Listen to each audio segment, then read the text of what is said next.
31st নাইটের সাথে ইসলাম ও মুসলমানদের কোনো সম্পর্ক নয়। এটা বৈদেশিক কালচার, এটা মুশরিকদের কালচার। এর সাথে আমাদের বাংলাদেশি এবং মুসলমানদের কোনো সম্পর্ক আছে নাকি? সুতরাং এটা আমরা করব, করতে বাধা দিব। রাজি আছেন তো? আমরা করব না এবং কাউকে করতেও দিব। চিন্তা করেন, মুশরিকদের এক সংস্কৃতি মুসলিমদের মধ্যে কিভাবে ঢুকিয়ে দিছে। আরে পোলাপান মানুষ এই বয়সে একটু করেই, নাউজুবিল্লাহ বলেন। আজীব বিষয়, পোলাপান মানুষ আল্লাহর পক্ষ থেকে আমাদের জন্য উদযাপনের জন্য 2টা ঈদ দিয়েছেন। কয়টা ঈদ দিলেন? 31st নাইট আপনি কোথায় পেলেন? অনেকে বলে 31st নাইট বিশেষ এই দিন আল্লাহ মনে সবাইকে ক্ষমা করে দেয় নাকি? যাদের এখনো পর্যন্ত প্ল্যানিং আছে আগামীকাল রাতে আমরা একটা বারবিকিউ পার্টি করব, যাদের এখনো পর্যন্ত প্ল্যানিং আছে কালকে একটু ছোটখাটো একটা আয়োজন করব, কিরে কি ব্যাপার, কতটুকু কি হলো? আতশবাজি আছে না নাই? আতশবাজি বাজানো তো সুন্নত, নফল তো। অন্তত মুস্তাহাবের জায়গা দেন, কোনো জায়গায় দিবেন না, তাইলে হারাম। তাইলে কি? সবাই বলেন এটা কি? এর সাথে ইসলাম ও মুসলমানদের কোনো সম্পর্ক নাই, ঠিক না? যে উদযাপনটা আপনি করবেন, আপনি এত নির্বোধ হন কিভাবে? আপনি এটা সম্পর্কে কোনো জ্ঞানই রাখেন না, আপনার কোনো জ্ঞান নাই। সংস্কৃতি ঢুকলো কিভাবে আমাদের দেশ, কিভাবে মুসলিমদের মধ্যে ঢুকলো? খ্রিস্টপূর্বের দিকে হতে পারে। একজন মুশরিক ছিল, নাম ছিল জুলিয়াস সিজার, নক্ষত্র পূজারী। সে তো মুমিন নাকি? কি বলেন? হ্যাঁ, তো আর আগুনের পূজা করে না, নক্ষত্রের পূজাই তো করে। সে কি মুমিন নাকি মুশরিক?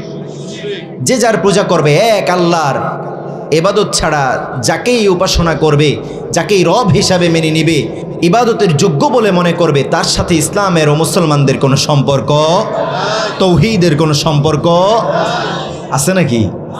না। জুলিয়াস সিজার এত বছর পূর্বে এই রাতটাকে সে একটা ক্যালেন্ডার তৈরি করলো। ওই ক্যালেন্ডারে এই 31st নাইট সে উদযাপন শুরু করলো।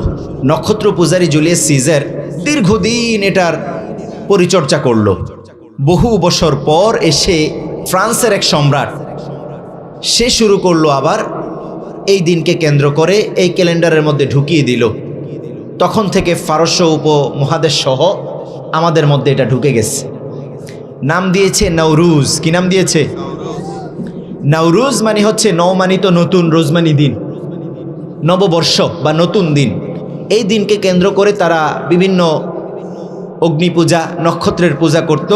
এই দিনকে এভাবে উদযাপন করত, মনে করত এগুলোই তাদেরকে কল্যাণ নিয়ে আসবে। নাউজুবিল্লাহ বলেন। তার মানে এই দিনকে কেন্দ্র করে যেই পূজা, যত কিছু আপনি চিন্তা করবেন আমি ইসলাম বিদ্বেষী কিছু করব না, বন্ধু বান্ধব মিলে একটা বারবিকিউ পার্টি করব, সমস্যা কি? এটাই হারাম করলেন কে? খবরদার, এটা শিরক। এটা কি? শিরক। এটা করা যাবে, করতে দিব না। রাজি আছেন তো ইনশাআল্লাহ? সেই নওরুজ আমাদের মধ্যে ঢুকে গেছে 31st নাইট হিসাবে। এই দিন অনেকে ফানুস উড়ায়, আতশবাজি ফুটায়, অনেক ধরনের পার্টি করে। অনেক ধরনের পার্টি করে কি করে না?